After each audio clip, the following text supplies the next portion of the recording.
Well folks, we're finally here. It's time to talk about the best releases of the year. Now 2024 has been absolutely stacked with new releases. So many great albums were dropping that it only feels right to talk about all of them. So here are the highlights of 2024.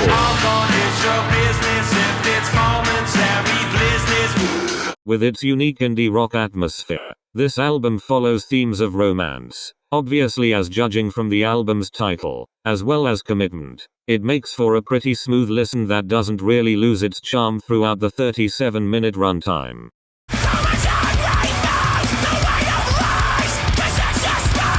Despite its very short runtime of 27 minutes, each song packs very hard punches in terms of emotional package and trauma dumped into each track, with each song having an intense sound that amplifies the lyrics that describe someone who ruined the lead singer's life. It's not an easy listen as it's a lot to take in upon hearing it, but it is still a pretty phenomenal album. If you like very heavy metal sounds, then this album is for you.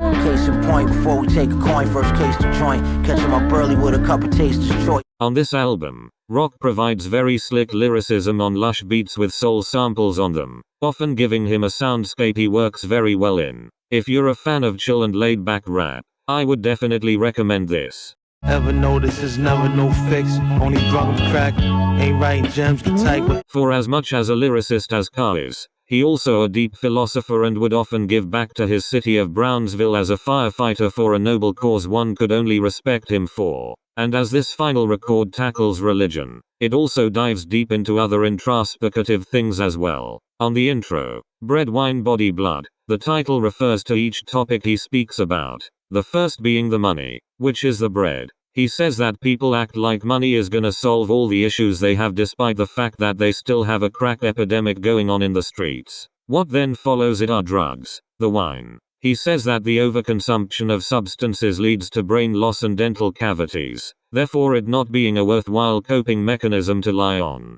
Then after that is sexuality, the body. While it did start out as empowering to women where it highlighted their endearing qualities, it slowly turned into what a girl raps about to get respect from men. It's much less thought of as creativity now and more as a way of being more vulgar on a track.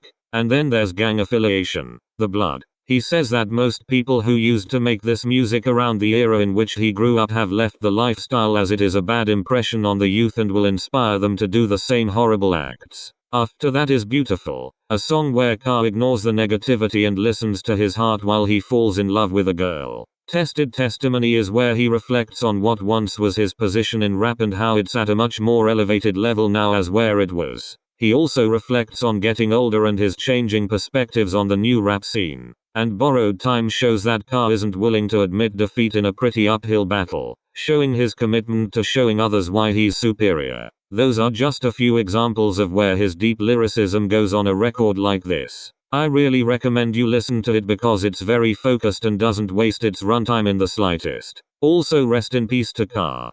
They looking through me, you don't see me. I thought I made it out to sea, but I was. With its lyricism and unique vocal deliveries all across it, this album definitely stands out in terms of its subject matter and how it's structured. It allows for some pretty personal tracks like I Did, talking about how Marvy made false promises he couldn't keep. I'm So Tired where he chooses drugs over food and paves his own independent lane for himself that feels self-earned and not given to him already. The Sky is Quiet which details close encounters with death and drunk prayer where he had to struggle to get to where he is now. It's a pretty good listen. I would recommend you check it out. Tears fall from the sky, minding the hooligans, I think I'm losing it, hope you're along for the ride. Dark Times is Vince's most personal record to date, giving detail on struggles that he found himself with on a daily basis. Black and Blue tackles struggles with mental health and people wishing the worst for him. He also reflects on the loss of influential figures in the LA rap space. Government Cheese is about living life despite its many hard obstacles you may find yourself having to overcome. Children's Song is about how people should test him and should instead enjoy some quality time with their kids. On Shame on the Devil, he turns to God in the face of depression and loneliness in the hope of making his problems go away. Et au fait, I probably butchered that, is about how fans wanted Vince to go back to his old sound so he mixed it with his new one to make a unique sounding song. Justin is a song about this woman Vince met from Qatar who was being disingenuous with him and others involved with her. He then says how things progressed in the relationship, then realizing that she's with another man as they had a baby together. This was when he was about to pull his gun out on her. Radio is about how Vince grew up with music that played on the radio, further shaping his taste in music and who he would specifically listen to. Nothing Matters covers themes of existential despair and personal turmoil, saying that being oppressed is not a new struggle and that people get caught up in shit that doesn't even matter at the end of the day. Little Homies is where Vince talks about how the streets raised him and teaching the youth how to adapt the same mindset he had that got him out. Freeman reflects on Vince's career with Def Jam and how he's glad that he can release music on his own terms now. Then, the final track, Why Won't the Sun Come Out, is a spoken word outro that surrounds the discussion Santigold and Vince had about the album upon him playing it for her. As it is a very deep and introspective listen, it's also a very consistent one.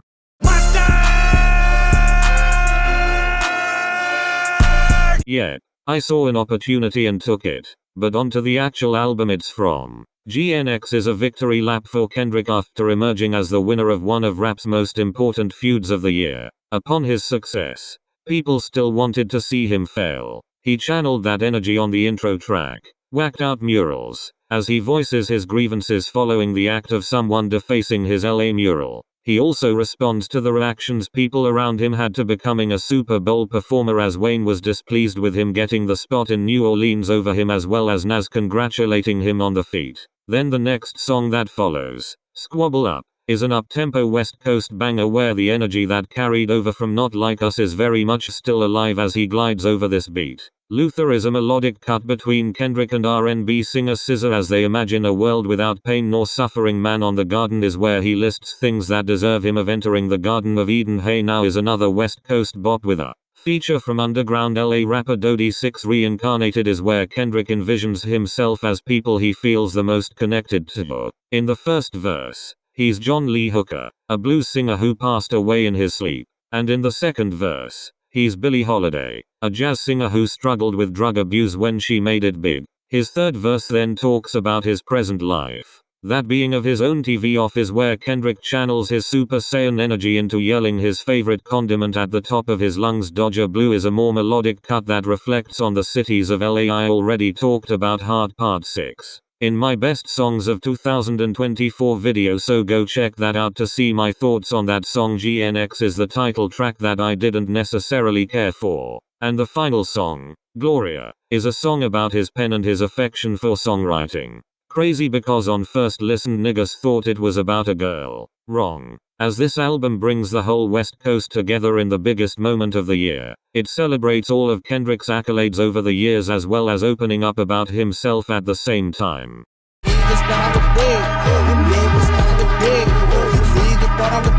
With a mix of fun and more personal tracks on the same album, it makes Chromacopia quite a unique listening experience in terms of what you can get. The intro has parts that are symbolic of Cherry Bomb with a more distorted beat and aggressive delivery. Darling I sounds like a Flower Boy song. Thought I Was Dead sounds like a Call Me If You Get Lost song, and the first half of I Killed You sounds like a Wolf song, and the second half sounds like his previous 3 albums again. It's quite a mix of different sounds and eras from Tyler. It's like almost all of his albums were combined into one. But this has what none of those albums have, which is emotional depth. See, Tyler opens up more about his paranoia, not being ready for a commitment, him starting to resemble the father that never cared for him, and how he's not ready to even have a kid and just live on his own terms, free of burden and where he can actually enjoy himself. So for all that, it makes Chromacopia an incredible album from one to back. I don't know why he was gatekeeping a Carti feature though. Out the trenches for you flabbergasted fat fucks. Its very experimental sound makes it feel like it's all over the place, but that creative risk actually works in Peggy's favor, making a very diverse and varied tracklist that sounds like the next song you're gonna get is gonna be very different from the last. This album literally starts with Peggy saying, if I was an NBA player, I'd be Dillon Brooks but worse. I can't think of anyone else who would even start their album like that. Outside of that, we get some other pretty funny bars on the song as well. Allow for me to give you a few examples. They all miss like Shaq at the free throw. You're win-loss looking Jake Paul. We face off and make you face God. Y'all ain't drop for what? I ain't fulfilled like that. 45 always there like State Farm. I hate when bitches be begging your boy for some cash and then turn around and say, eat the rich. Yeah. Very strong intro for the album. There are more funny lyrics like this though. Trust me. Now my favorite song from this album is a tie between Big Ultra and Either On or Off the Drugs. I think ultimately it has to be either on or off the drugs, but it's very close. This was just a fun album overall. The 80-minute plus long album finds its lead singer, Phil Elverum, going through somber moods and reflective soundscapes, those of which are rich in poetry as he goes from topic to topic. The way he describes each topic is to where you can envision it as it's being said, making for very powerful writing as it's being delivered. It's a very meditative listening experience where you can just let the instrumentation take you wherever.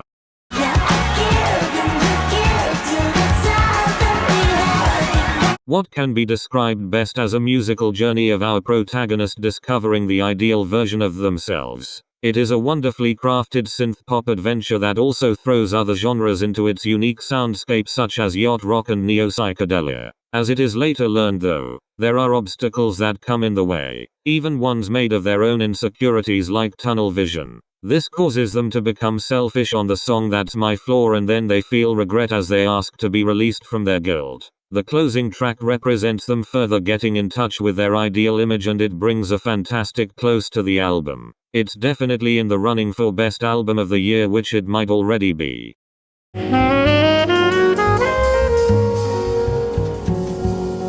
This is some of the most smooth and soulful jazz I have heard all year. Despite the album's long runtime, it still manages to keep things moving at a good pace. It would be the best jazz album of the year if it wasn't for this other one that I think takes it.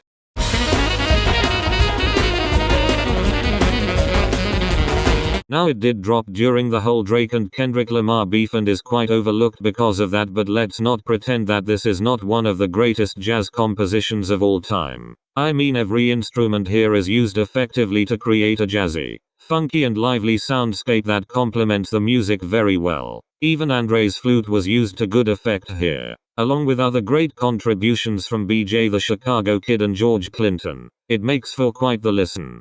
What you want? 100 billion in a split, could we show up at a dealer with $1 million in equity, money long?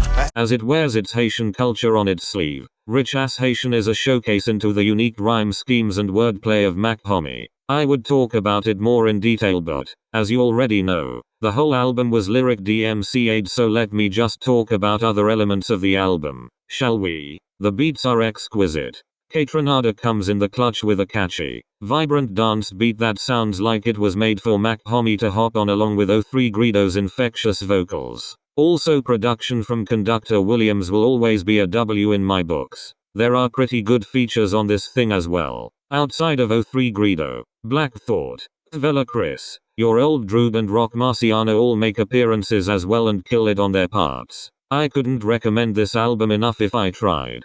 I'm dealing with a lot of problems, I know if y'all can relate. Feeling like Ride Wave, I got a lot. What made Cordae stand out from his YBN crewmates was his ability to open up about the past, him growing up and where he is now. He was more vulnerable than the other members and just overall had a better discography than the other members. It made sense why he no longer wanted to be affiliated with YBN. He wanted to be his own standout artist and get recognized for his talent. And seeing that he has multiple awards to his name, along with the fact that he even got a Kanye West feature, it shows how long he has come from where his career started off and how he was able to transform his success into talent. This is by far his best album, showcasing what he can truly do on a song.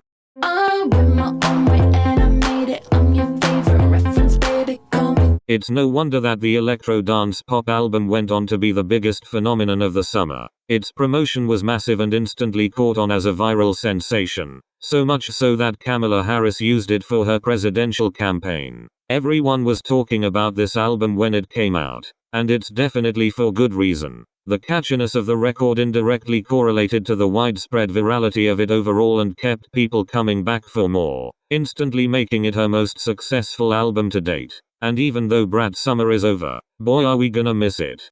Tool on me. How you let a nigga make a move on me? I don't let a bitch break a rule, cut her off when I try to be cool. Serving as the follow-up to 2017's You Only Live Twice, You Only Die Once is an album where Freddie showcases his rapping abilities on a series of different production styles, gliding on most of them. This also makes for the best solo album he's ever put out because excluding Pinata, this really is his best. The cover art is also very dope. Shout out to whoever made that.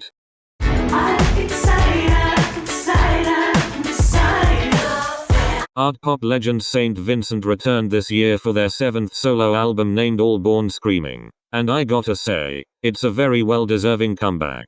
Combined with various different themes throughout each of the album's 10 tracks along with its unique instrumentation, it makes for a pretty great listen. This one is for the shine, dedicated to those who go mile for mile. Try to stare at This duo is currently becoming one of the best rap duos to ever do it alongside Outkast. Their ear for soulful beats really makes them stand out though, combined with absolutely beautiful rapping that complements them really well, along with incredible features as well. It's really lining up to be one of the best years the West Coast scene has seen in recent history and definitely will go down for their output.